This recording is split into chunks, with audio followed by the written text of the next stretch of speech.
বিসমিল্লাহির রহমানির রহিম। মুসলিম মনীষীদের বিখ্যাত উক্তি ও বাণী শুনি, ঈমান তাজা করি, জীবন গড়ি।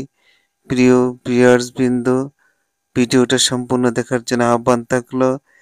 ১. যে তোমার দুষ ধরে বন্ধু সেজন, সম্মুখে তারিফ করে দুশমন সেজন। হযরত ওমর ফারুক রাদিয়াল্লাহু। ২. ধনী লোকের সাধারণত দুশমন বেশি, কিন্তু জ্ঞানী লোকের দুস্থ বেশি। হযরত আলী রাদিয়াল্লাহু। ৩ নম্বর, কথা বেশি বললে তার মধ্যে দোষ থাকা অবশ্যম্ভাবী, তাই বুদ্ধিমত্তার পরিচয় হলো বাক্যকে যথাসম্ভব সংযত রাখা।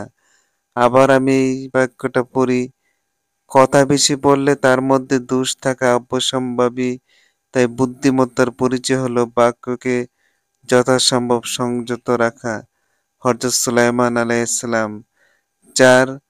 আল্লাহর কাছে আপনি প্রার্থনা করা বন্ধ করে দিলে তিনি রাগান্বিত হন, অথচ আদম সন্তানের কাছে কিছু প্রার্থনা করলে সে রেগে যায়। ইমাম ইবনুল কাইয়ুম রাহিমাল্লাহু। ৫. শান্তির সাথে জীবনযাপন করার পরও যে ব্যক্তির আকাঙ্ক্ষা মিটে না, তার পক্ষে তৃপ্ত হওয়া সম্ভব না। হযরত উসমান রাদিয়াল্লাহু। ৬ নম্বর, নিচু লোকের প্রধান হাতিয়ার হচ্ছে অশ্লীল বাক্য। হযরত আলী রাদিয়াল্লাহু।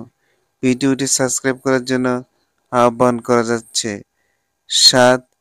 যতদিন লেখাপড়ার অভ্যাস থাকে ততদিনই মানুষ আলেম থাকে, আর যখনই ধারণা জন্মে যে আমি আলেম হয়ে গিয়েছি, তখনই মূর্খতা তাকে গিরিয়া ধরে।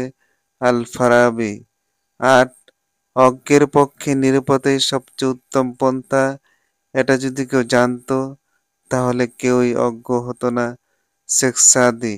৯.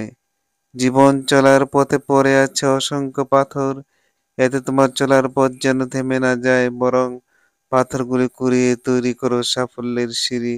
আরবি প্রবাদ। ১০. ছোটদের সঙ্গে সন্তানের ন্যায়, বড়দের সঙ্গে পিতার ন্যায়, সমবয়স্কদের সঙ্গে ভাইয়ের ন্যায় আচরণ করার নামই ন্যায় বিচার। ইমাম জাফর সাদেক।